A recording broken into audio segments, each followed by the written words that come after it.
Hi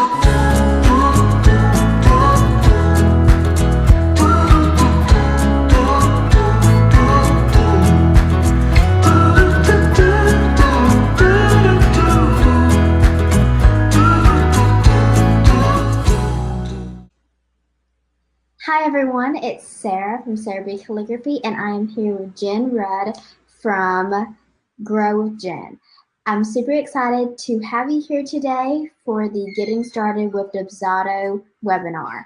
So a little bit about me, I am a wedding stationer and also graphic designer located in Mississippi. You may hear a little twang, I don't know, but that's me, and I'm super excited to have you here, and I'm going to give it over to Jen and let her introduce herself, and so everyone kind of welcome her. Hi, I'm Jen Rudd from Grow with Jen. I am a business implementation, management, and consulting professional. I like working with different businesses, especially creative businesses, to create systems and organization in their business. One of my favorite programs is Dubsado. I started working with it last November now, so almost a year. I've been using other programs like Salesforce and Honeybook and all those other programs, and I've kind of really been integrated with Dubsado just because I think, especially for creative entrepreneurs, you get so much flexibility and the ability to kind of make your brand the highlight as opposed to whatever system you're using. It's pretty white label. And I think especially for creative business owners, you kind of need to be able to stay on top of all of your clients, see at a glance what's happening, and then also automate a lot of what you're doing so that you can spend more time with your clients as opposed to trying to figure out how to get that proposal out at midnight. So that's why I love Dubsado. And today I want to talk a little bit about how to get started, how to get it set up, and kind of best practices so that when you get behind the scenes, you're not overwhelmed. And even if you don't want to get too fancy with it, you can still at least get your proposals and contracts in order so that you can get those out to a client without spending hours upon hours typing everything out every single time. So that's my goal for today. So I hope it's not too ambitious in an hour. But so I think we can go ahead and get started. Sarah, do you have any questions before we get started, or things that you want to make sure that we cover, or as a stationer, calligrapher, things that you like to see happen? Well, I think one big thing is kind of the proposals are super important to us, and then also kind of maybe the proof pages. If you have any examples, I have some examples that I can show to people, if you don't have something like that. And then we also have a super exciting little gift for you at the very end. So can't wait to share that with you. Awesome. But yeah, let's get started, and I am actually going to mute my mic and kind of take me off the screen so that way you have a bigger screen to show everyone. Okay, so what I'm going to do is show you my big screen. I have some information up on my screen. We'll go through workflows and the back end of Dubsado. I have a dummy account that I kind of have some things set up for stationers so we can look at that. So first off, let me go ahead and share my screen. And what I want everyone to do when you start working with Dubsado, I think the first thing a lot of people like to do is to kind of jump in and start adding things. And, you want to get all your canned emails in, and you want to get your proposals going, and you want to get all these pieces in place, and you get a little bit of overwhelm. And I think that if you start doing things rapid fire, or just kind of try to get like your proposals in because you have to go send something to a client, you're going to start making a mess in the back end. I think that the first thing you should always do as when you are setting up Dubsado is to really map out what you want Dubsado to do. Yes, you want it to send proposals. Yes, you want it to send out contracts. Yes, you want to get paid. Everybody wants to get paid. But I think the first thing you want to do is think about what your business looks like. what you send to your clients on a consistent basis. What do you send to leads when they come in through your website or they come in through the Knot or any of those other programs? What are the first things that they get from you? Think about all those pieces and, start writing down each interaction with the client, what that looks like. I like to map out either with a fancy workflow or with, let me make this a little bit smaller. I draw out with charts how I want the interaction in Dubsado to look. So, you send out like a lead, if someone fills out a lead capture, what's the first thing that they get? They get an email and they get a brochure to schedule a call or to schedule a meeting. And then what happens if they don't follow up? If they don't respond to me, do I follow up and at what time? Really think about all those things that you want to happen and don't start with Dubsado first, basically, is the first thing. Is just really draw out what you want to happen and just really think about what it looks like from a client's point of view and from your point of view. And you can see that it's going to be overwhelming to start, but it's just thinking about the processes, what they look like, and what you want the client to get at every step of working with you. So I have workflows that I do based on that, and that's a chart that's written out and has all this information like you see. So that's the first thing. It's kind of really think about what you want to happen in Dubsado. The next thing you want to do is to write out all of those things that you need to have in order for what I call the workflow to happen. And that's maybe how many questionnaires do you need to have? Do you need to have a questionnaire to get the right wording for their invitation suite? Do you need to have a questionnaire when you sit down with them to make sure that you cover all the bases to all the things that you offer? So if you have, your invitation suite, you also have save the dates. Do you do anything in terms of, wedding day items? Are there any upsells that you have?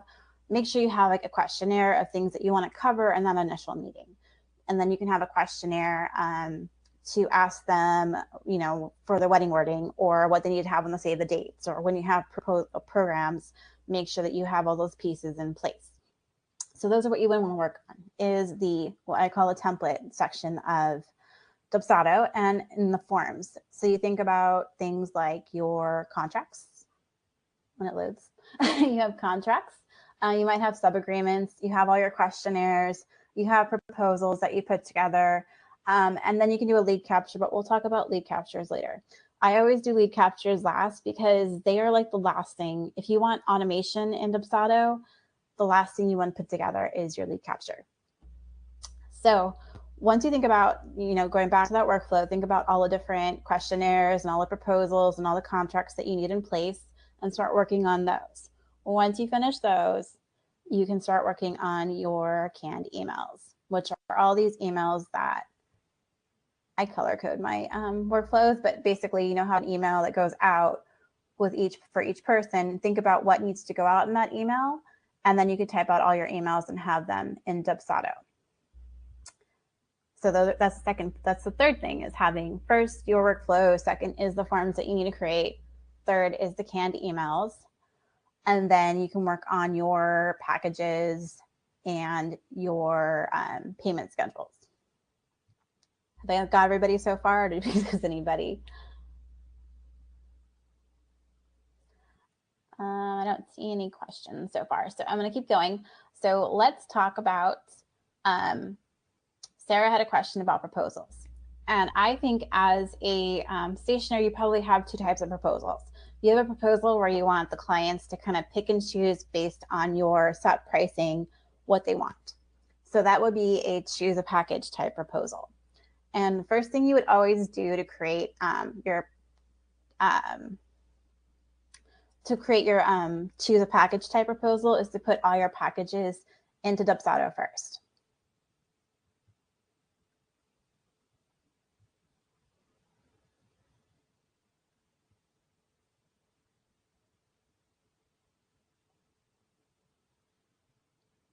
And if I can get into packages.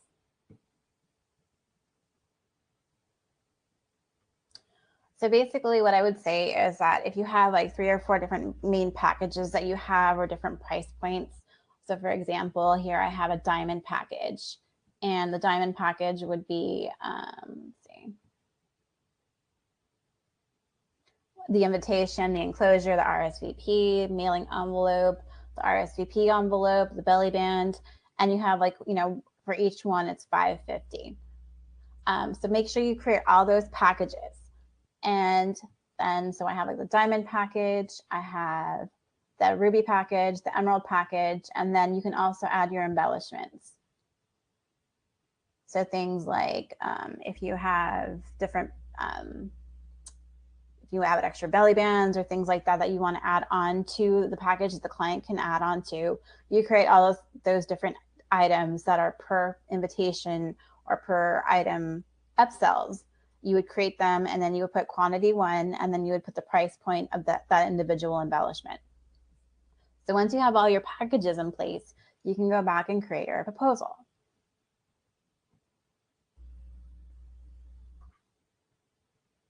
And so then I call this the choose a package proposal. And so basically, yay, it looks pretty again. So basically you create a package, a proposal that is very generic in terms of having everything already laid out. Maybe you can add 1 or 2 sentences before you send it out to a client, but for the most part, it just shows your invitation suite options. And then you have like your price per invitation. They can put the number of invitations for each, for whatever package they choose. And then it'll total the price for them. Same thing with any add-ons. Just make sure that they have the ability to type in the number of invitations, and it'll automatically update the invoice once they submit the price for, you know, for 150 invitations with 1 embellishment, for example. And how you set that up is that you want to make sure you go in and let's see, let it load. And then you go into your packages. So basically I built this. It's running really slow today. Probably because my internet's really slow. Okay, so basically what I did was I created, let's go back. Basically, this is a package building block. I brought this over and I dumped it into a column. And then when I went into the package,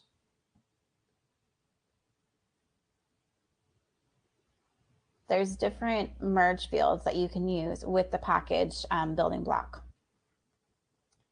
So here's basically this tells you what the package items, names, and description are, and then you find it under package. I hope you can see my screen's a little big. So basically you go into package, and then there's item name and amounts, item name and descriptions, just the item names. And then here, I use the forms here and tells you, you know, the package names and what it'll have, the diamond package, and then all the items that are included. I typed in price per invitation and then use the merge tag package total, and then the select button, and then the number of invitations. I type this in, and this little box right here is quantity.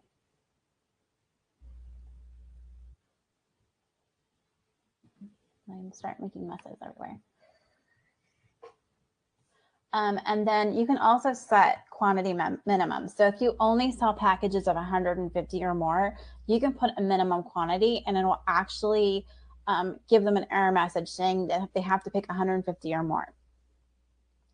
Do not use pre-selected right here unless you are only giving them 1 invitation suite as an option. If you do that, they will automatically show up on their invoice once they submit their proposal that they're getting the diamond package. So it starts to create havoc. So don't use pre-selected if you're giving them a choice, ever. I learned this the hard way.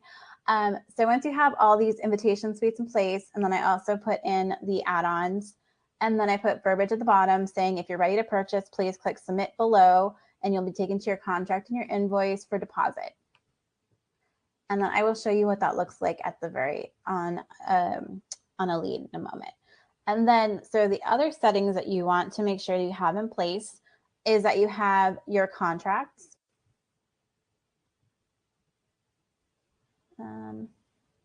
Attached, and you want to show your invoice. What this is telling Dubsado is that once they say, okay, I'm ready for this package, I made my selections, you want them to immediately go to their contract sign their contract, and then immediately be taken to their invoice to pay their deposit.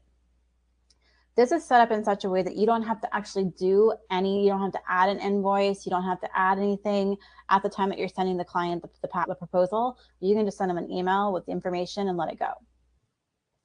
And then what you do is that once they decide what they want to purchase from you, it'll populate the invoice, it'll populate the contract, and then you just select that you want a payment schedule, which is 50% down and 50% before delivery date, which is the date that you have to send out the invitations, or the wedding date, or however you want to work it.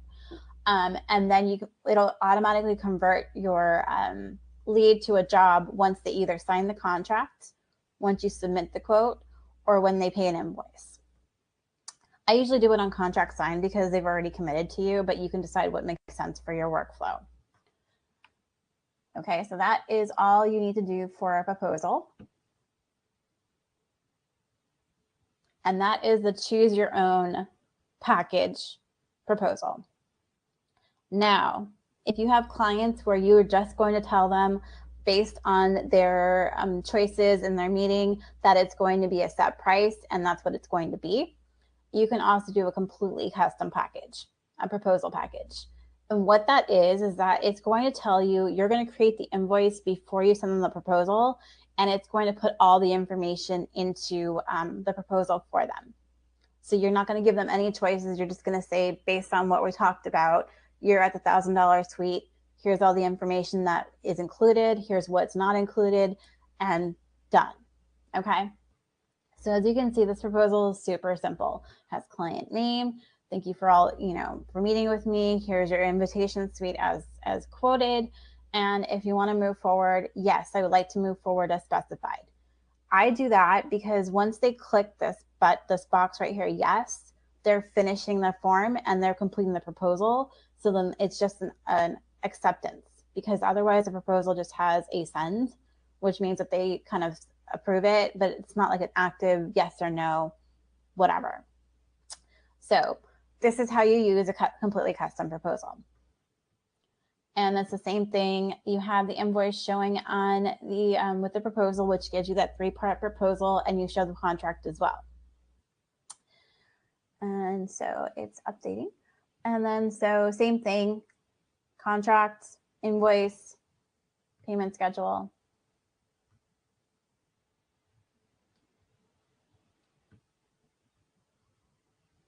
Change this.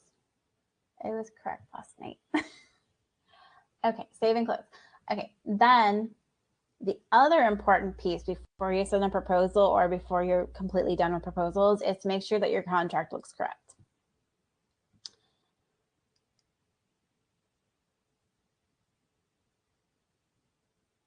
And how you make contracts so that you don't have to do a lot of editing is to use those same form fields that you would use in the completely custom proposal. So regardless of which type of proposal you use, you would want to use the job invoice items to tell the client what they picked. And where you find that is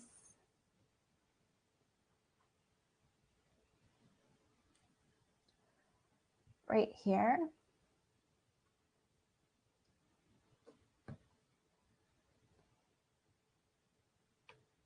This item right here is invoice item names and amounts. And then here, instead of saying your deposit is due on this date and your balance is due on this date and having like this super complicated written out contract, you can just put your payment schedule here that you've already specified, which is 50% down, 50% due, 2 weeks before the wedding, however you want it to work. And again, it's under invoice payment schedule. And then here,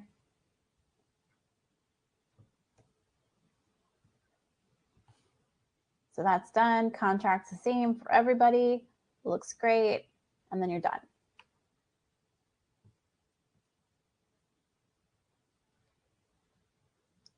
Okay, so now let's show what this looks like in real life.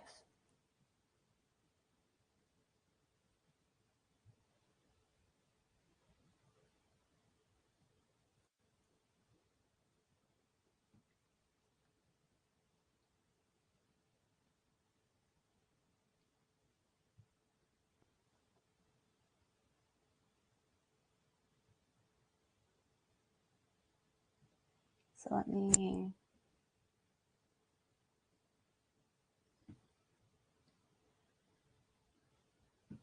first I'm going to do the completely custom proposal.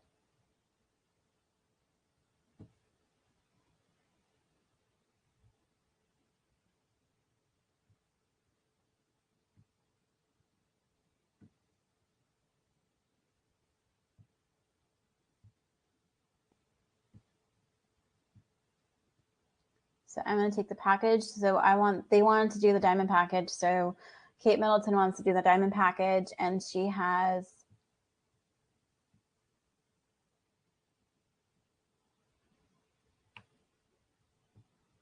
5,000 invitations she needs to send out.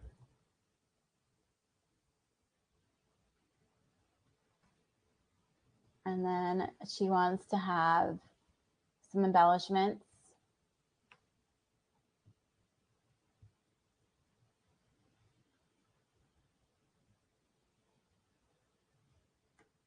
And then so she has 5,000 invitations, so she has 5,000 embellishments.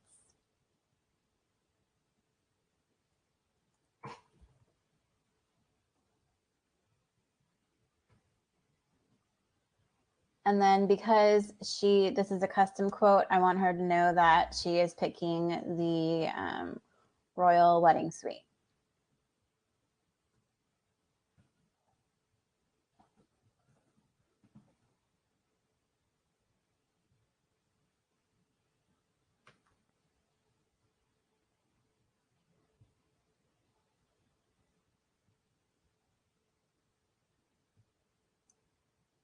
So basically it's telling her the pricing based on the invitations, what's included in that invitation, and then also, here's the type of invitation she's using, okay? And then I'm going to add the payment schedule, which is the stationer payment schedule. So she has 50% due in April before her wedding, and then she had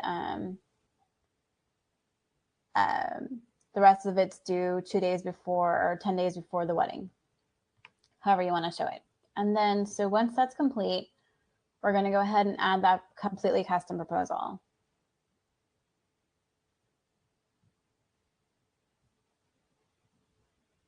And I want to show you a trick too. You can actually type in this bar right here. Instead of trying to look through all those forms. So see, now her proposal says her name, I appreciate the opportunity, and it tells her exactly what you're quoting out. And then she can say, yes, I'd like to move forward as specified. So that's one type of proposal.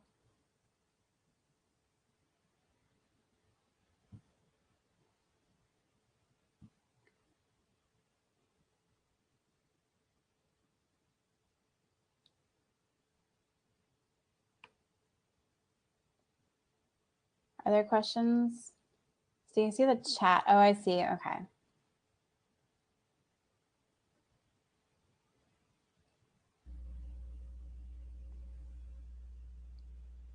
So for Rachel, in answer to your question, Sarah has a bonus at the end.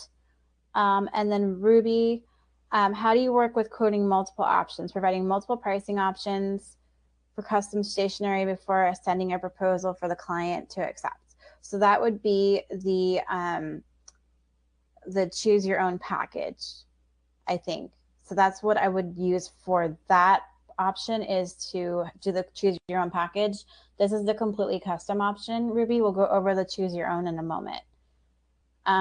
Christina, Dubsado does have some contracts. They're boilerplates. I would suggest having either purchasing one from a lawyer that deals with stationers, or having one from somebody that you know is in the same industry with you as you and has maybe the same state, as opposed to trying to cobble together contracts from different places.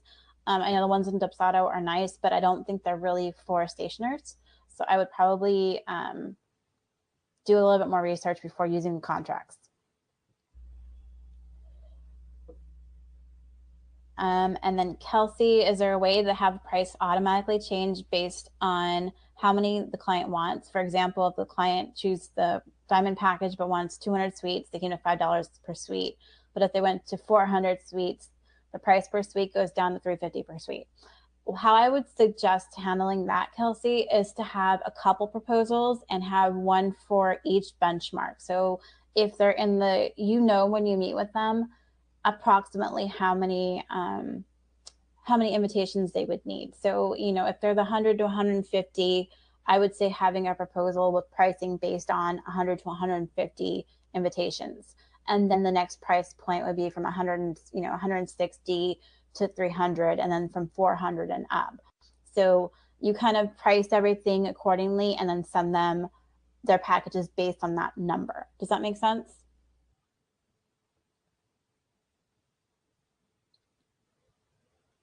Okay. And so we see the completely custom contract. This one, because you already have the invoice filled out, it's going to update the contract for the total amount and then the total due, things of that nature. And then the invoice will be populated. And then I'll have the two payment schedules. Now, if you wanted to use the completely custom, I'm going to add this and then log out. First, let's clean out the invoice again.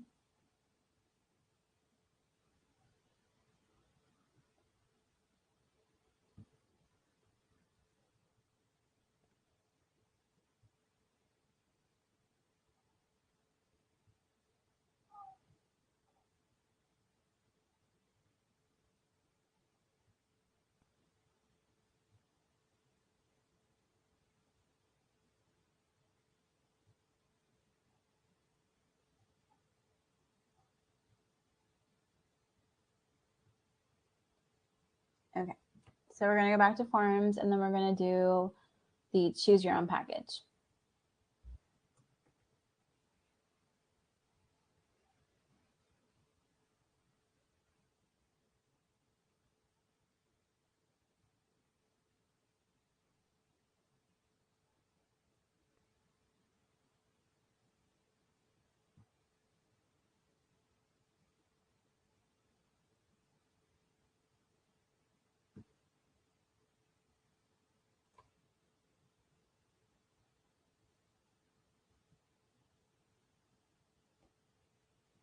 So on this one, you're going to see that the contract and the invoice aren't going to fill in until they make decisions.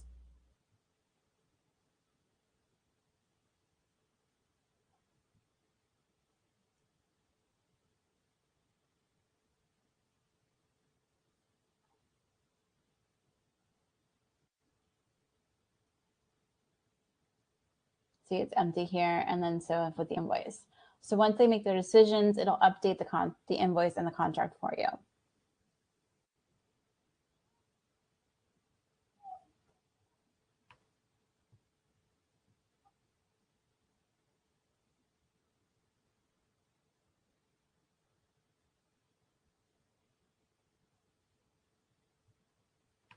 And then basically what they would do is select the invitation that they want and see it automatically defaults to 150. It won't let you go down, but it'll let you go up.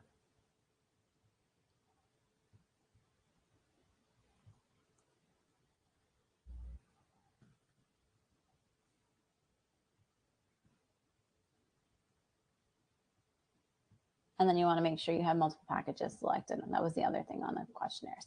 Okay, so that's proposals. And then let's talk a little bit. Does anyone have any more questions about proposals? Let me see, I'm scrolling down. Okay, so let's move on to proofing. So there's two types of proofs, I would say, in your conversation with the client. The first proof is asking them, giving them some options and then asking them for feedback.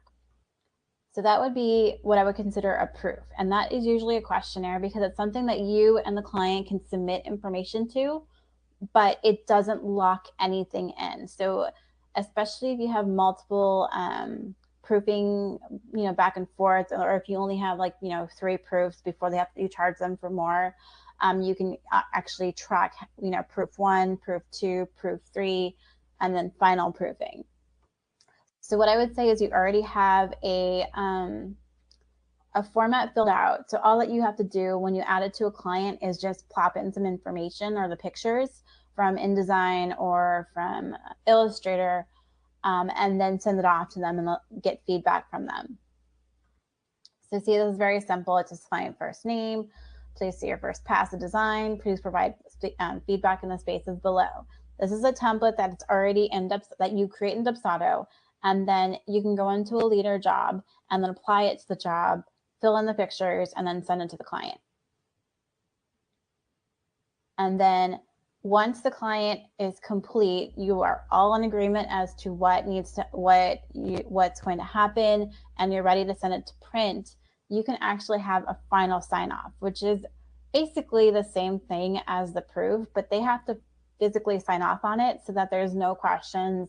There's no, you didn't give me the right information, or I didn't see Johnny's name written incorrectly on the wedding program. You send them images for everything, have initials. I understand that's the final approval and design and layout. I can confirm my design is for the following. And so I would say you can pull back in what they purchased, the invitation suite, and I agree to the terms and conditions of the contract. They sign off on it. And then you have concrete proof that they signed off, and that if there's any problems after that, it's them not proofing correctly. So I think having that extra piece, because the questionnaire is kind of a squishy thing where you can keep adding to it. Once they sign this final sign off, which is a sub agreement, there's no changing it. It's locked in. So you can forward it back to them like, hey, this is what I sent you. You signed off on it. We're good. So that's kind of one of the big things about proofing. So it's 11:34. So let's go through a little bit of workflows if everybody's okay with that. I know it's really complicated to go through workflows quickly, but just talking about some of the pieces in workflows and based off that initial kind of chart of how you want clients to work with you, let's look at some workflows, okay?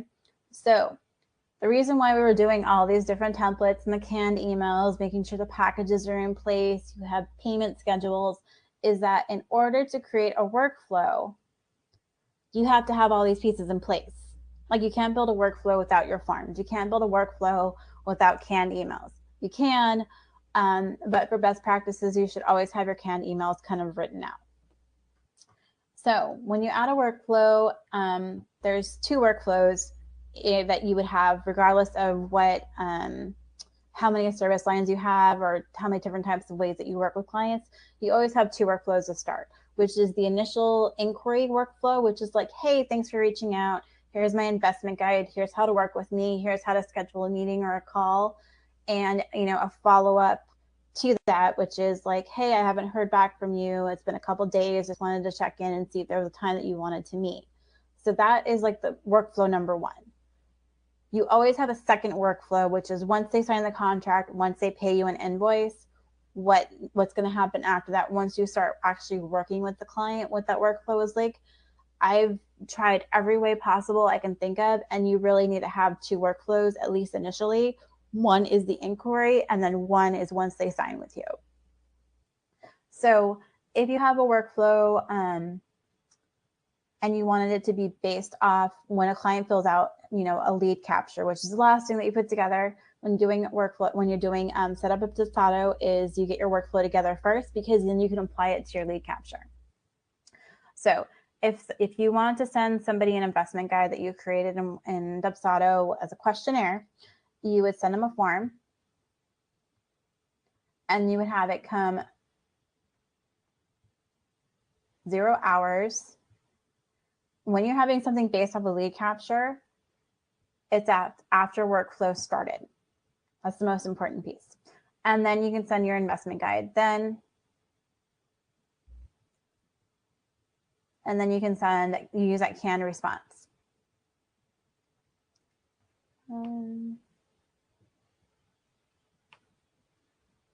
Thanks for your interest. Okay, so here's, thanks for your interest. Here's my form. The form link is here, and that'll go out as soon as somebody fills out their lead capture. And then you want to make sure that you follow up with them, but you don't want it to automatically follow up with them because they may have gotten back to you. So if you have something going automatically out, like, hey, I haven't heard from you, as an email, like they're gonna be like, well, I just talked to you yesterday. So when you have things that you want to go out, but you want to make sure that they actually need to leave, always send a to-do. And a to-do is, okay, so I would say that this would go out, 2 days.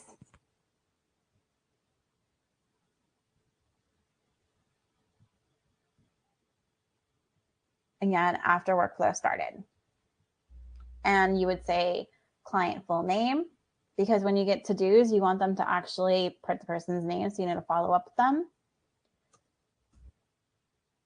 And then, their email address, because you can have us go to your email as a to-do saying, hey, don't forget to follow up with this person using this send email reminder.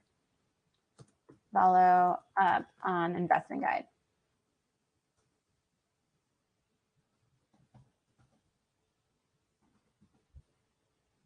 And so forth. So this will be an email that goes out to you and also shows up on your dashboard on Dubsado to remind you to follow up with them. And then you can have a canned email that says, hey, I haven't heard from you. And this reminder be that, hey, you haven't heard from them. You should send out canned email following up.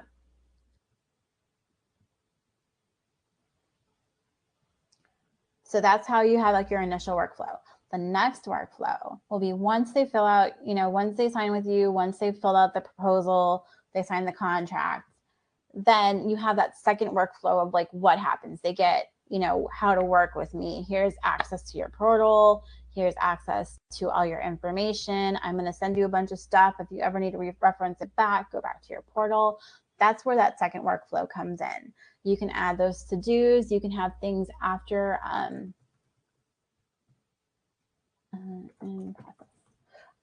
once they fill out a form. If you're like, hey, thanks for filling out the form, so awesome, we'll keep plugging along. Those are the types of things that you can build into a workflow. You can also have things based off of when they send and when they make a payment. So if you want their initial, like how to plan out your wording guide to go out, not when they sign the contract, but when they make their first payment, you can have barriers based on that as well. And then let's go through actions just a little bit. So sending an email is just sending an email. Like I just want to send an email. It's already a canned email. I'm not sending anything else. Sending a form is sending a questionnaire, a proposal, a contract, a subcontract. Those are all forms. Creating a to-do is sending a to-do yourself. Sending a contract is the contract, obviously. Sending an invoice. Pause workflow means that you want to stop the workflow until the next thing happens. So for you, if you wanted to stop the workflow until you finish all your proofing, that's where you add that pause workflow. You can wait until like 4 or 5 forms come in and say, great, I got all your forms back. So like you send 5 emails with, the questionnaire for the wording. You can send like tell me your favorite colors questionnaire, tell me more about you and your groom questionnaire, all of those. And then once all those come back to you, you could say, wait until, form A, form B, form C came in. And then the next thing can happen, which is an email saying, hey, thanks for sending in all your forms. Now we can get started. And then the relativity is after all previous actions are complete. All previous actions complete includes marking off to-do. So if you have a bunch of to-dos and you don't want anything to happen until then, you have to make sure that all of those are marked complete or the next item won't happen. After workflow started is once you apply it to a client or a job or a lead, which also includes when you create a lead capture, that's when the workflow starts. Before event is the event date. After event end date is after event end date. After form is completed, this is where like, oh, the questionnaire is complete. I'm waiting for this, questionnaire 5, 6, and 7 to go through. After scheduled payment is completed, this is where the payment schedule comes into play. After invoice is paid in full, after contract is signed, or after previous actions are complete. So that's kind of the different pieces of the workflow action. So you can go crazy with that. But it's really powerful when you kind of think about long-term what things need to happen, refer back to, you know, drawing out the picture of what you want Dubsado to do, and then the workflow kind of makes it happen. And so once that's all complete, you have your workflows put together, you have all of your proposals, your contracts, your proofing, all of that. Then you can create your lead capture, because that's basically saying that your big monster system, your overall look and feel is all in place, and now people can start coming through your website, through, you know, the Knot, however they come to you, they can start the process with you, because now you know everything's in place. You can work piecemeal, but this is kind of like the last, you know, this is pressing the button that everything's starting, that the, you know, it's all, the wheels are in motion. And so how you apply workflows to lead captures, there's 2 ways to do it. You can say whenever anybody fills out a lead capture, they're going to get my investment guide. And how you send them, you know, how you set up that workflow is just go into the settings on the lead capture and say default workflow, stationer's workflow. But if you have different types of services and you want to send them different information, or you just want to know when you go to your dashboard what they are interested in, you can create different lead captures for each person, each person type. But you can also use a building block under elements, which is this workflow element right here, this little circle thing. This is this right here. What type of invitation suite are you interested in? What type of package are you interested in? So if somebody who's looking for like a DIY option, you can send them a workflow and all the information based on DIY. If they want the Mac Daddy package, you send them the full Mac Daddy workflow, and you can send them all the information for that, which is basically, here's my investment guide for my Mac Daddy Royal Wedding package, and then here's my investment guide for pre-made, you know, slightly customized packages. So that's a way that you can kind of already start working with the client and knowing what they want, and also giving them the information that they need, as opposed to just telling them everything that you do. So that's one way to customize the experience for them. So again, you just pick out which workflow. You can make multiple workflows for the lead capture, and then you use the building block there.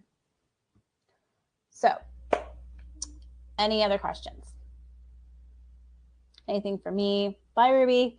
I think that's pretty much it. I'm happy to answer any questions. I think that, again, mapping out what you want to do with Dubsado, and then working on your forms, your canned emails, your packages, maybe updating your forms again, and then working on payment schedules, then creating your workflows, and then creating your lead captures is kind of the process that makes the most sense for most people. And it also helps you kind of see all the components in place, make sure you fill in all the gaps, and really get organized in Dubsado. And it kind of forces you to think more about how you work with your clients to begin with, so that, you know, I get a lot from people that, oh, Dubsado doesn't do this. I'm like, well, maybe it doesn't need to do this. Maybe you need to change how you're running your business. Like, you shouldn't have to chase down forms. Like, you know, a lot of it is more passive. Like, if they don't fill out a form, we can't move on to the next step. And then I'll just check once a week to make sure that we're not stalled in some area for all my clients, as opposed to sending them multiple emails. Hey, you haven't filled out questionnaire B. You haven't filled out questionnaire B. There's other ways to handle it. So I think that is pretty much it. Sarah, did you have any other questions? Did you want to hop back on and talk about the bonus? Yes. Oh my goodness. I think I was like just about to lose my voice. That was amazing, Jen. I think a lot of people learned something new, and I actually learned something new. For some reason, I was doing my forms, like my proofing and stuff, in proposals for some reason instead of questionnaires. I don't even know where that happened, but thank goodness now that, you know, I can actually kind of click and drag my proposals into my questionnaire, so that way I don't have to like recreate those and kind of like copy and paste in a way. So I have something super exciting. Hi, Rachel. I have something super exciting to share with y'all.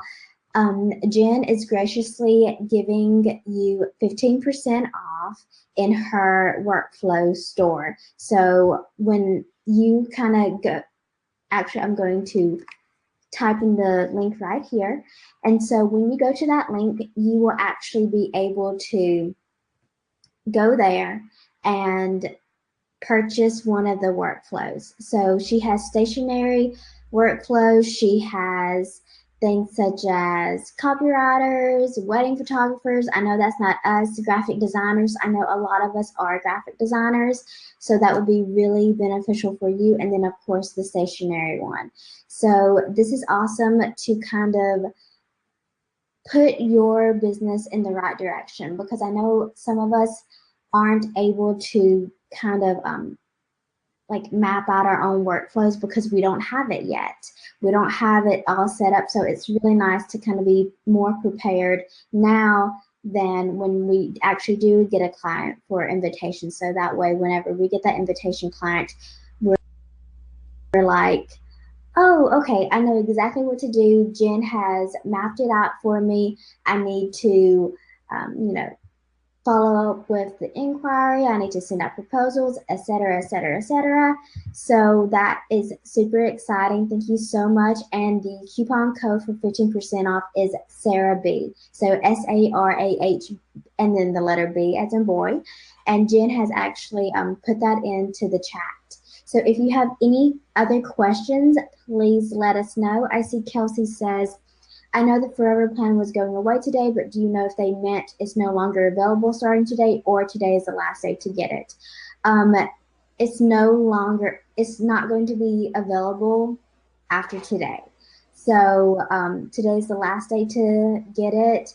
And it's something that, you know, I kind of put off, and then I finally like pulled the trigger and I got it last week. And I haven't looked back since. It's super beneficial. I think that Jen and I, you know, we use it for a lot of things. I know a lot of other stationers have used it. One of the questions in our Facebook group was, is Dubsado for all creatives? Is it just for stationary people? And it's really for like anyone. I know a lot of doulas use it, photographers use it, event planners, event coordinators. I mean, Jen uses it for her clients as well, and she doesn't even do stationary. So, I mean, not that I know I of. don't do stationary, but I've worked with balloon artists. I've done. That's a weird feedback. Balloon artists. I've dealt with a lot of coaches. Trying to think, stationers, graphic designers, website developers, a lot of wedding planners, pretty much anybody who is in the creative field, or even I worked with accountants who use the program. I think what most people really like about it is that it's so flexible, and it's not, you know, a lot of the feedback I get from other programs, which we won't name, is that it's like their branding everywhere. And it's really, you want it to be about you and your brand, and you want the clients to feel like, even though it's automated, it's as organic as possible. So it's really important to, like, you know, just make it custom to your clients, and you can use a lot of the merge tags and a lot of the extras, but it just makes them feel like, even though it's all the same information you're giving to each client, that they still get a little bit more individualized treatment.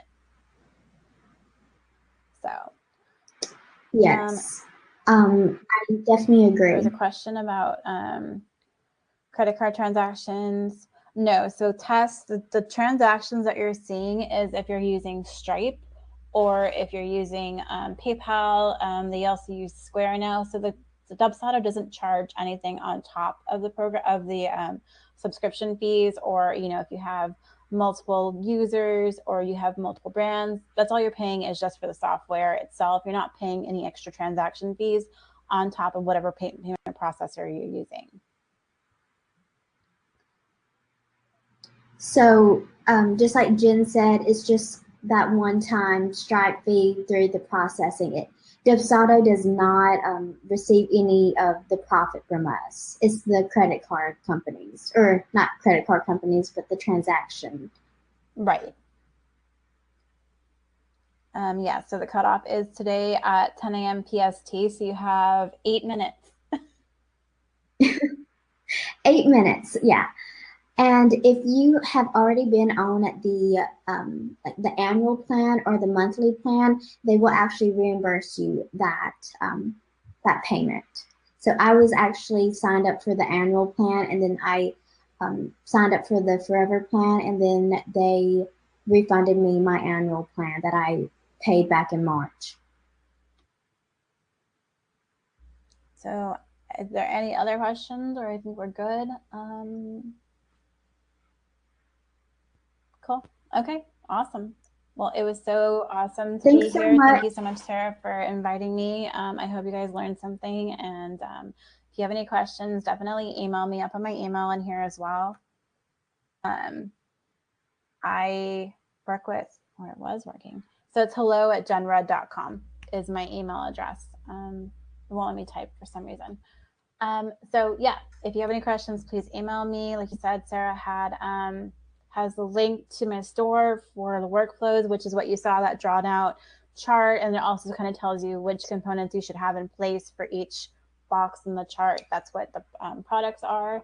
I also have a workflow walkthrough video, which kind of goes through all the components like we talked about in the video, a little bit more in depth, so that you can figure out how to make that fancy workflow work for you. So I hope that helps, and I hope everyone has a great day, and I hope it's much sunnier wherever you are than it is where I am at right now. Thank you so much, Jen, for being here. You were so awesome, just beyond my wildest dreams. So I really appreciate that. Thank you so much for giving us 15% off on the workflows. And this is awesome to kind of really establish your business if you don't have a certain workflow right now, or if you kind of want some validation with your workflow or add kind of what you really need to have. So that's awesome. Super glad everyone was able to come. And also, there will be a replay, and the chat will be recorded as well. So that way you can go back and look at the links, look at Jen's email address to ask her any questions. She's awesome to work with. And if you have any questions, she's like, I call her like the Dubsado queen. So, so I will talk to you guys later.